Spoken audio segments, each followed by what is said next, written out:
గాయాన్ని తాకడం మానేసినప్పుడే అది మానడం మొదలు పెడుతుంది. గుర్తు చేసుకోనప్పుడే బాధించే విషయం మరుగున పడుతుంది.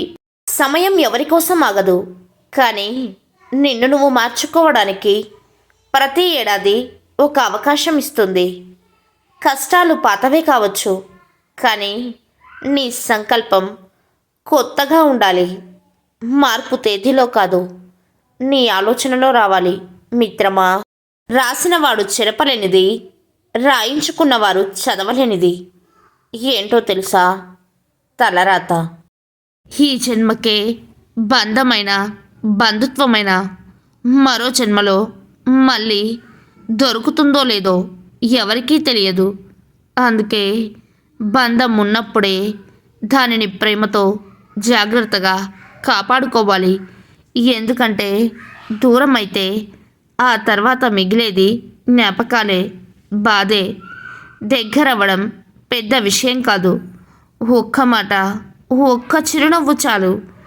తన ఒక్కసారి దూరం అయితే ఆ నష్టాన్ని ఏ మాటలతోనూ ఏ ప్రయత్నంతోనూ పూడ్చడం అసాధ్యం.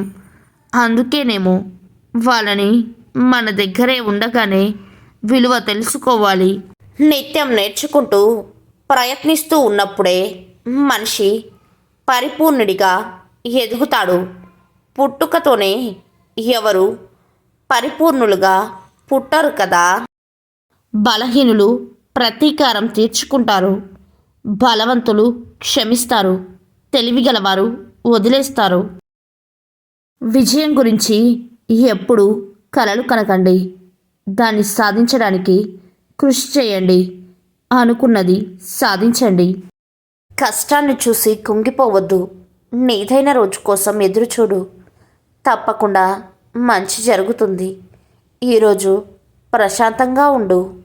ఒక్క క్షణం సహనం కొండంత ప్రమాదాన్ని దూరం చేస్తే, ఒక్క క్షణం అసహనం మొత్తం జీవితాన్ని నాశనం చేస్తుంది మిత్రమా.